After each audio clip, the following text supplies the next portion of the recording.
یہ داستان ہے ایک ایسے بیٹے کی جس نے اپنے باپ کے خواب کو حقیقت کا رنگ دیا۔ یہ کہانی ہے سلطنت عثمانیہ کے دوسرے حکمران اور خان غازی کی۔ اگر عثمان غازی اس سلطنت کی جڑ روٹ تھے تو اور خان غازی اس کا تنا بنے جس نے اس درخت کو آسمان کی بلندیوں تک پہنچایا۔ وہ تاریخ کا پہلا عثمانی تھا جس نے اپنے نام کے ساتھ سلطان کا لفظ لکھوایا۔ منظر ہے بورسا کے قریب ایک خیمے کا۔ عثمان غازی بستر مرگ پر ہیں، ان کی سانسیں اکھڑ رہی ہیں۔ ان کی آخری خواہش ہے کہ وہ مرنے سے پہلے بورسا شہر کو فتح ہوتا دیکھ لیں۔ بورسا ایک بہت مضبوط قلعہ تھا جسے فتح کرنا ناممکن سمجھا جاتا تھا۔ عثمانی فوج کئی سالوں سے اس کا محاصرہ کیے ہوئے تھی۔ اچانک خیمے کا پردہ اٹھتا ہے اور ایک دھول میں اٹا ہوا نوجوان اندر داخل ہوتا ہے۔ یہ اور خان ہے۔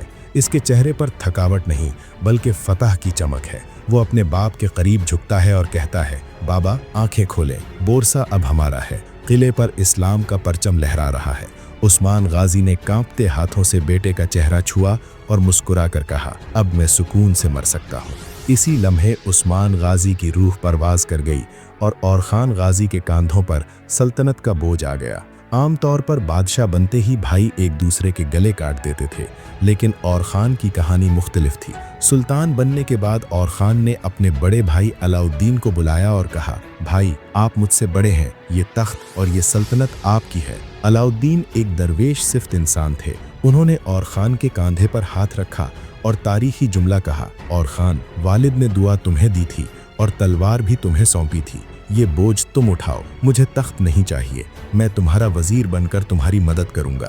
یہ تاریخ کا ایک نایاب لمحہ تھا۔ ایک بھائی تخت دے رہا تھا اور دوسرا ٹھکرا رہا تھا۔ علاء الدین پاشا نے وزیر بن کر اور خان کی مدد کی اور پہلی بار عثمانی فوج کو باقاعدہ وردی، یونیفارم اور نظم و ضبط دیا۔ یہیں سے دنیا کی سب سے خوفناک فوج یعنی چری کی بنیاد پڑی۔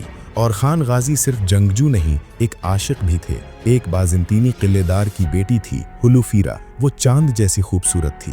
اور خان نے اسے دیکھا تو دل ہار بیٹھے۔ لیکن یہ صرف خوبصورتی کی کہانی نہیں تھی۔ ہلوفیرا نے اسلام قبول کیا اور نیلوفر خاتون بن گئیں۔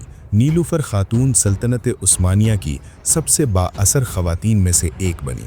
انہوں نے اور خان کے ساتھ مل کر پل، برجز اور مسافر خانے بنوائے۔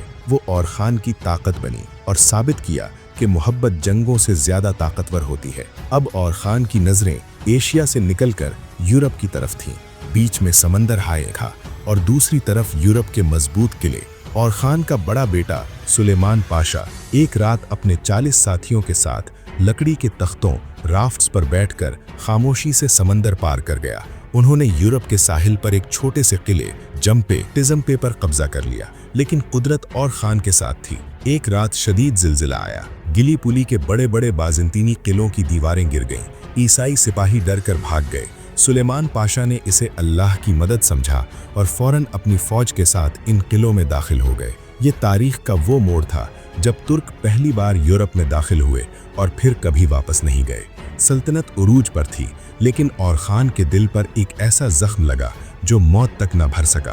ان کا سب سے پیارا اور بہادر بیٹا سلیمان پاشا، جو یورپ کا فاتح تھا، ایک دن شکار کھیلتے ہوئے گھوڑے سے گر گیا۔ یہ چوٹ جان لیوا ثابت ہوئی۔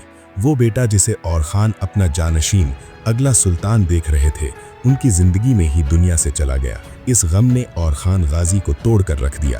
وہ اکثر سمندر کے کنارے بیٹھ کر اس پار دیکھتے جہاں ان کا بیٹا دفن تھا۔ یہ ایک فاتح سلطان کا نہیں، ایک ٹوٹے ہوئے باپ کا چہرہ تھا۔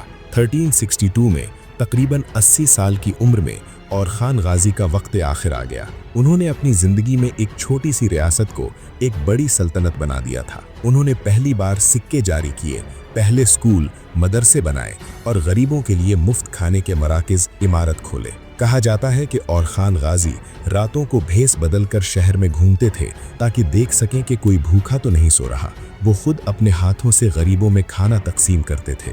جب ان کا انتقال ہوا تو انہوں نے وصیت کی کہ انہیں بورسا میں اپنے باپ عثمان غازی کے پاس نہیں بلکہ ایک الگ مقام پر دفن کیا جائے۔ شاید وہ اپنے باپ کے سامنے شرمندہ تھے کہ وہ سلطنت کو اتنا نہیں پھیلا سکے جتنا وہ چاہتے تھے، حالانکہ انہوں نے اسے 3 گنا بڑا کر دیا تھا۔ اور خان غازی نے سلطنت کی اصل عمارت کھڑی کی۔ عثمان نے خواب دیکھا اور خان نے تعبیر دی۔ عثمان نے تلوار چلائی اور خان نے قانون بنایا۔